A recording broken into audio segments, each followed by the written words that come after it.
Yang dihormati para hakim yang arif lagi bijaksana, guru-guru yang dikasihi dan rakan-rakan seperjuangan yang saya hormati sekalian. Selamat pagi, salam sejahtera dan salam Malaysia Madani.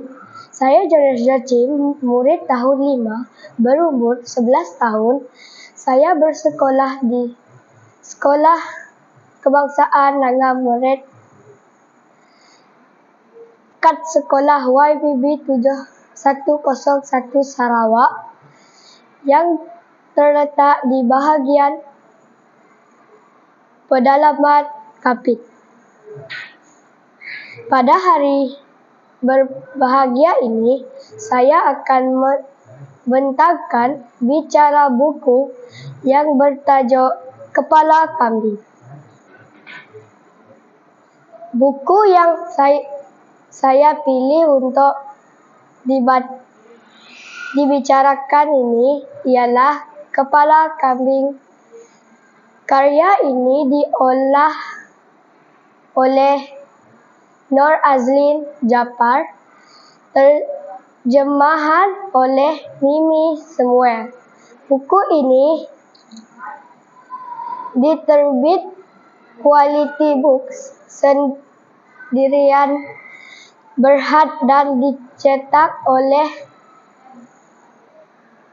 Aqua pada tahun 2019. Buku ini mengandungi 16 halaman. Buku ini menceritakan berkaitan dengan seekor kambing yang kepalanya tersangkut di dalam balanga.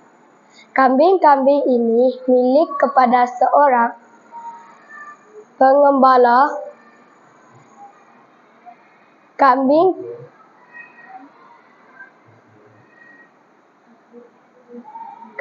yang bernama Bek, merupakan kambing yang paling cerdik dan mengembek, meminta bantuan daripada pemilik bagi melepaskan kepala kambing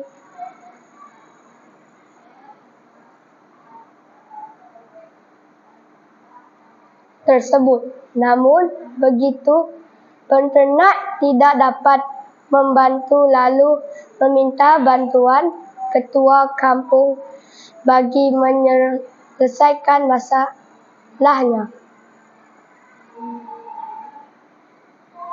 Kehadiran ketua kampung tidak disukai kambing-kambing tersebut kerana sikap ketua kampung seolah-olah tidak mempunyai pengetahuan hal ini.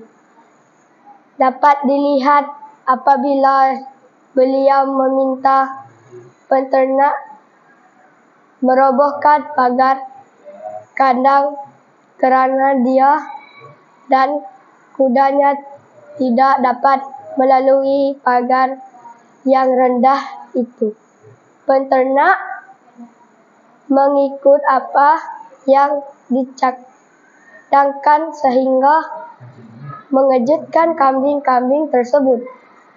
Dalam cerita ini juga menggambarkan bagaimana ketua kampung tidak dapat menyelesaikan masalah dengan baik apabila mengambil tindakan yang kurang wajar dengan memisahkan badan dengan kepala kambing yang terlekat di dalam balangan tersebut. Dengan cara mengalnya,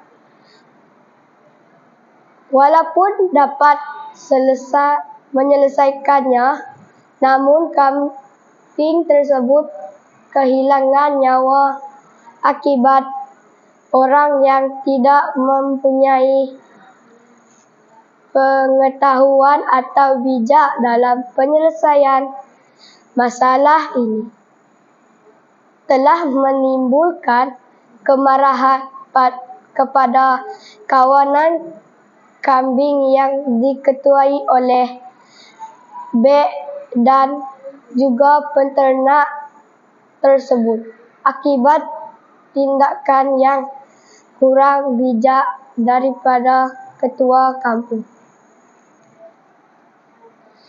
Daripada cerita di dalam buku ini dapat disimpulkan bahawa sebelum memberi pertolongan, pastikan kita menyedari kebolehan diri agar pertolongan yang diberikan nanti tidak akan memberi kemudaratan kepada orang lain. Seharusnya kita perlu bijak dan berfikir jalan yang terbaik yang dalam penyelesaian sesuatu permasalahan. Ini saja dari saya, sekian, terima kasih.